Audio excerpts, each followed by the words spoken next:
Hey everyone, this is Peter McPhail with Lifestyle Properties of Maine. Welcome to our off-grid living series here in the great state of Maine. If this is your first episode, feel free to go to our playlist on our YouTube channel and you can catch some other episodes here. I have been shocking you guys with way too much cold weather, ice, snow, wind, you name it. So on today's episode, it's a rainy day at camp on a Sunday. And I've just been reminiscing about family, specifically my grandfather, my gramps. So I'm going to we'll do some stories today. So Gramps taught me how to play cribbage at a very young age. I don't know, probably 7 or 8. And then Gramps taught me how to drive a pickup truck. So some of those stories I think would be appropriate today. So I hope you enjoy the stories. And I'm going to show you some sunny weather too, because I head to Florida. Tea's ready, guys. Sorry.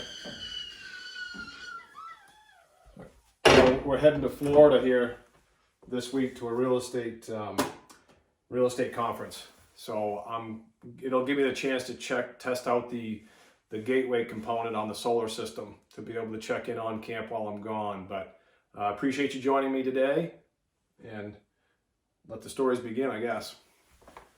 So we're relaxing here in the lounge, and you've met Teddy in previous videos. I introduced you to Teddy. So we'll call this story time with Teddy and Pete, or maybe Pete and Teddy. So my brother Phil and my other brother Paul, we were really joking around a couple weeks ago about famous sayings that were famous to us that our Gramps would say. So I'm going to share some of his sayings with you, and if you have any funny sayings from your grandfather, please by all means share those in the comment below. I would love to hear them. But I'm trying to keep this family friendly, PG if we can. So some of Gramps' sayings will be edited slightly. The holy old bald-headed, that was one of Gramps' sayings. Holy old bald-headed. And then I'll show you where the bear shit in the buckwheat. That was one of Gramps' sayings. I don't think he coined the phrase, but when I was a kid, that was the first time I heard it. And then I think another one, I can't remember exactly how it went, but it was like, he's not worth cut cat or something along those lines. No idea what that means or if I'm even close to the saying. But learning how to drive a pickup truck. That was a good time. Yeah, so learning how to drive a pickup truck. I learned really quickly. Gramps would say, "Hey, Pete, you want to go hunting? You want to go bird hunting today?" And absolutely, Gramps, let's go bird hunting. So Gramps would load the pickup truck with chainsaw, axe, and other stuff to cut wood with. And the first time he ever got me on that one, I'm like, man, what's that all got to do with bird hunting? He'd grab his old single shot 12 gauge and load, like I said, the chainsaw, can dog, everything we needed to cut wood with. And he had this old two-tone GMC pickup truck. It was light blue, dark blue. And Gramps' trucks never lasted beyond 40,000 miles. He just did not believe in changing oil. So his trucks took a pounding. So I remember this day, we loaded the truck up, and my grandfather, he lived through the Great Depression. So nothing went to waste. So we're out driving these logging roads, and we come to this logging area that they were well done logging, and back in the day, they really didn't chip up any of the material. So in the logging yard, there's this huge pile of yellow birch tops, hardwood tops. So we get out and Gramps commenced to cutting them up, and I'm loading the pickup truck full of wood. And we didn't have permission to get the wood, wasn't our property. So, but like I said, Gramps, it was going to sit there and rot, and Gramps is like, well, I don't want nothing to go to waste. So we were working a couple hours there, cutting tops, sharpening the chainsaw. And this pickup truck, to Gramps, it wasn't a load of wood if the front tires were still on the ground. So keep filling it, get as much rounded right over. And so we, had our lunch and we left. And I was like, hey, Gramps, you mind if I try driving the truck? Maybe 12 years old. And sure enough, he pulls over, he lets me get in, and I'm driving the truck down the road. And all of a sudden, this logging truck, I might be going 10, 15 miles an hour, never had driven a vehicle before. This logging truck is coming up behind us, and he's doing 35 at least, and he's not slowing down because he obviously knows we've got a load of wood that probably didn't belong to us. So I'm gunning it. Just this log truck is not slowing down, and the pickup truck is just, the front of that truck is just bouncing. We have so much weight in the back.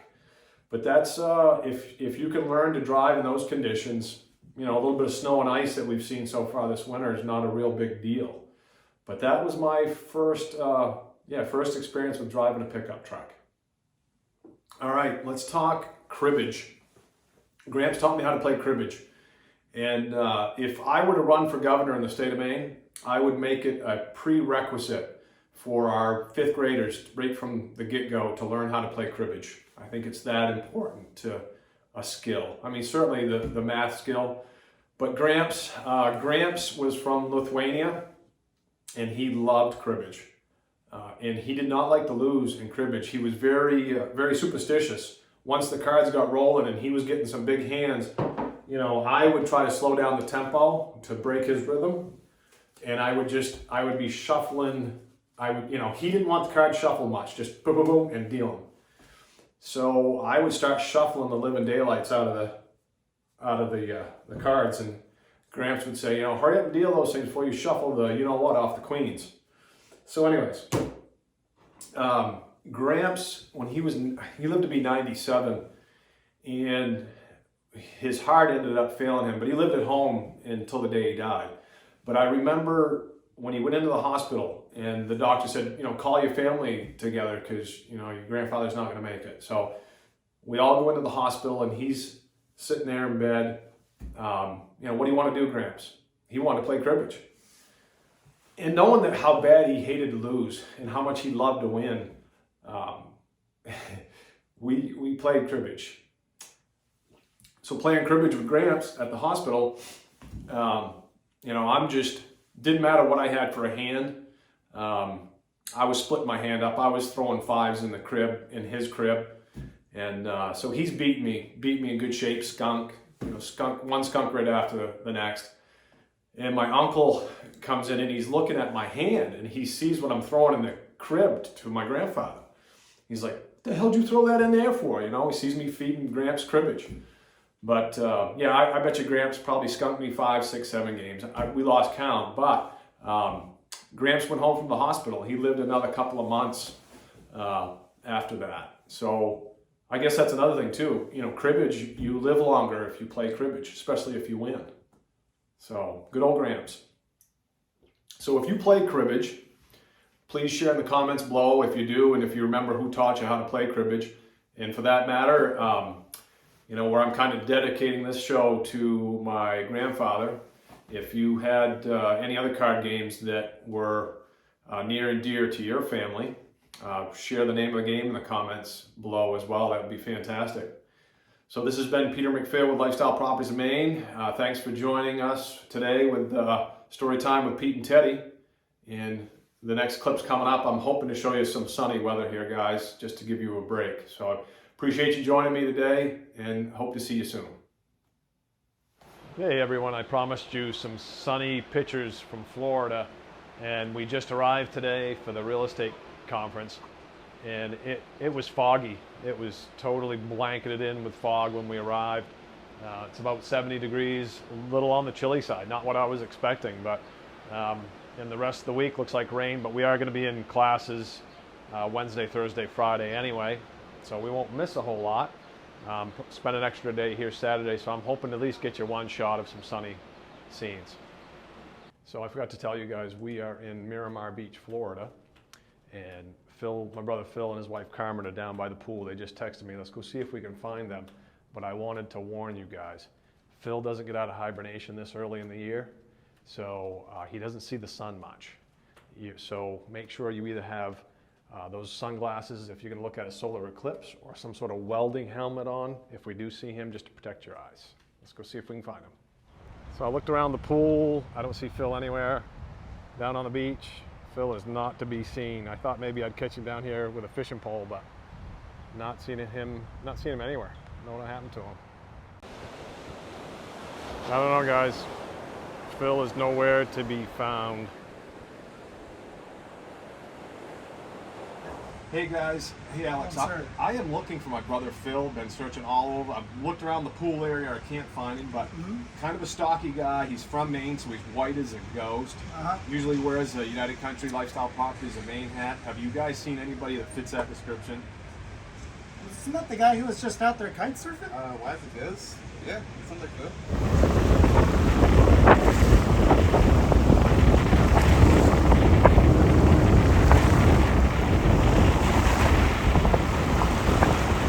Sierra, Heather, I'm glad I found you guys. I've been looking for Phil. I can't find him. Have you seen him? I think he's outside at the kiddie pool doing cannonballs. Oh my gosh. Okay, thanks guys. You're Appreciate welcome. it. Yeah. All right, guys, I'm back to the pool to see if we can find Phil. Hey, guys. Hey, I'm looking for this guy from Maine. He's white as a ghost. He'd be wearing a hat that says Lifestyle Properties of Maine on it. Have you seen anybody that fits that description? I haven't seen nobody down here like that. I No? don't think people like that come down here. Yeah. All right, well, thanks, guys. I'll keep looking. Thanks. All right.